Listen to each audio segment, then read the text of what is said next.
This is going to be brilliant. I've just had a photo sent to me from Charlotte, who is a makeup artist and a model. We've worked with her before. She's got a new wig and it looks incredible. The only problem is, I'm not sure my small home studio is going to do it justice. I think I want something with a bit more atmosphere. I'm Gavin Hoey and you're watching Adorama TV, brought to you by Adorama, the camera store that's got everything for us photographers. And in this video, I'm going to show you how I'm going to turn my light room into a dark room, if you get what I mean. Now, whilst I'm setting all this up, you should be clicking on the subscribe button and the bell icon so you never miss a video right here on Adorama TV. I think what I need to do is get a background ready, let's get a light set, let's get a model in with a wig, and let's get shooting.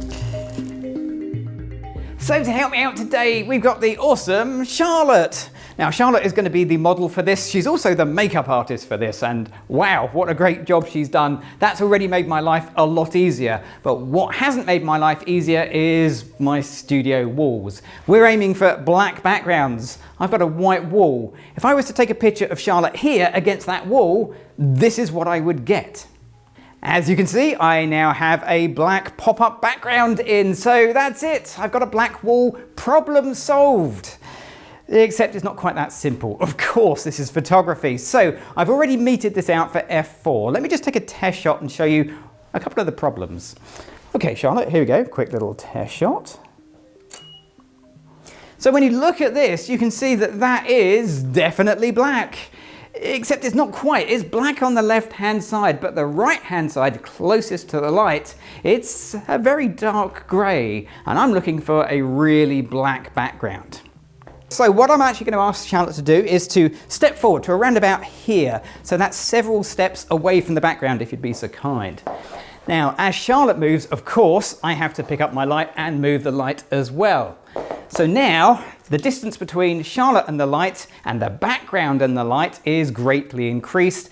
And also, because I've still got the grid on here, I'm not going to get any spill of light onto that background. All in all, this should mean it goes really, really black. Okay, let's take a test shot, see what we get. And it does go really, really black. The only slight downside is everything on the opposite side of the flash, which is the left as we look at this, is getting really dark and falling into shadow. What I've got here is a Flashpoint EVOLV200. It's a lower powered light than the key light, but that really doesn't matter because its one and only job is to put just a small amount of light just on Charlotte's hair and her shoulder, just to light this side and separate her from the really dark background. I've added a grid to this as well, and that's there just to avoid any flare coming into my camera lens. Let's try that. It's actually on its lowest possible power, so you can get an idea for how little light you need from this. Okay, Charlotte, here we go. And that is exactly what we're looking for. That little tiny kiss of light just on the hair, the shoulders. It lifts that side of the photo and makes it feel like Charlotte is lifted off the background. So that's how I set up a basic black background in my white-walled studio. Let's take a few shots like this and see what we get. So Charlotte, are you ready? Okay, here we go. So, let's see what we can get. Just close the book and maybe just sort of clutch it like it's that's the idea. Fantastic. The advantage of a plain black background is that I can extend it really easily and hide all the lights around the outside. The downside is, well, it's just a little bit soulless.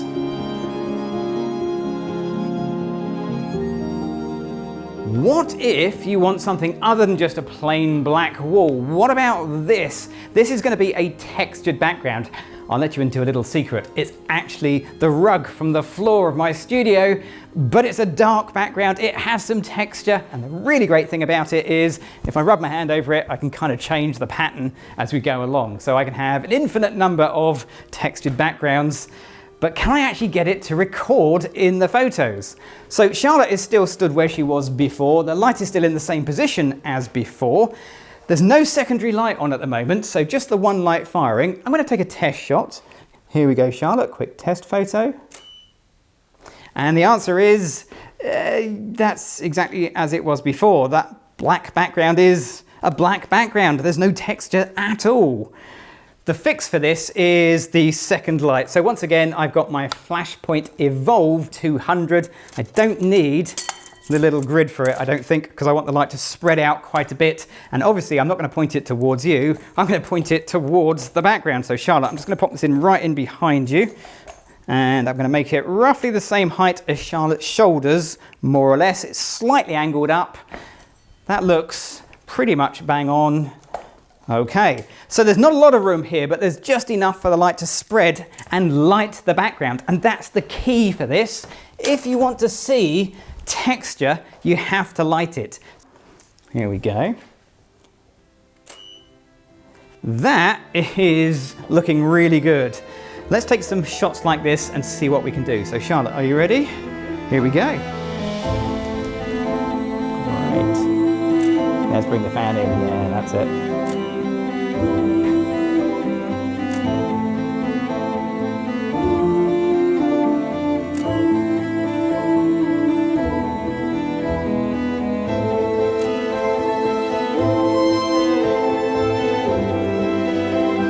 I could make the background brighter or darker by adjusting the power of the EVOLV200 behind Charlotte. And of course you don't have to stick with just the neutral coloured background.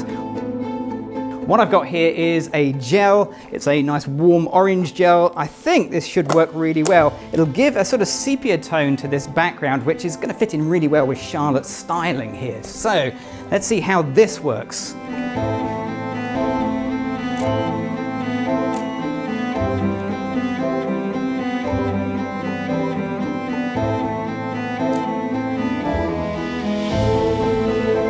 But it's worth remembering, when you put a gel on your light, it acts like sunglasses. You may need to adjust the output of that light to compensate.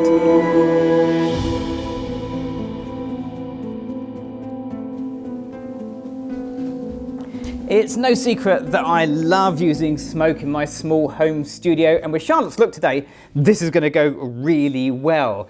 But you can't see smoke against a light coloured background. You can only see it against a dark background, which of course is the whole purpose of this session today. So what I've done now is to add a second rug, yes, I bought two of them, to the scene here, and a chandelier, if I turn it on, that is nice and bright. Now, this time I'm looking for the chandelier to glow. And in this case, I'm actually going to open up my aperture all the way for this lens, f2.8, and take my shutter speed down to 100th of a second.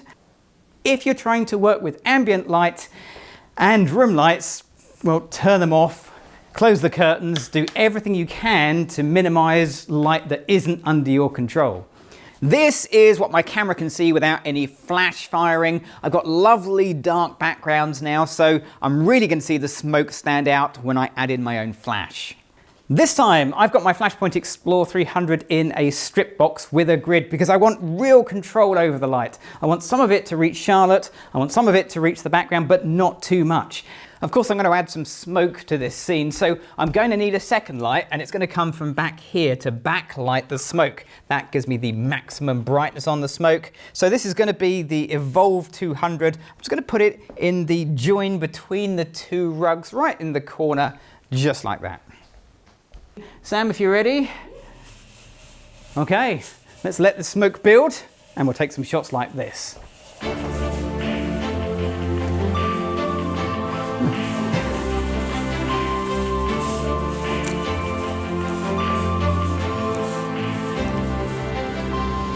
Just grab the chandelier, Charlotte. It won't fall down, I promise.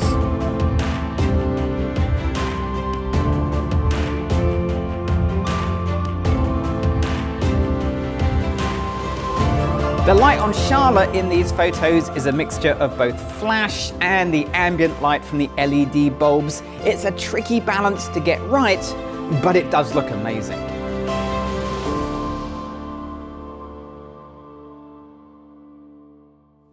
There's a really good reason I haven't painted all of the walls of my small home studio in a dark colour. It's because it would make it really depressing in here. However, I do love dark backgrounds, so it's great to have something temporary that you can put up like this for moments like this shoot with Charlotte. Now, if you've enjoyed this video, or you've got any questions, leave me a comment below. Click on the bell icon and you'll never miss a video right here on Adorama TV, and we have new stuff pretty much every single day. And of course, remember to click on that subscribe button. I'm Gavin Hoey. Thanks for watching.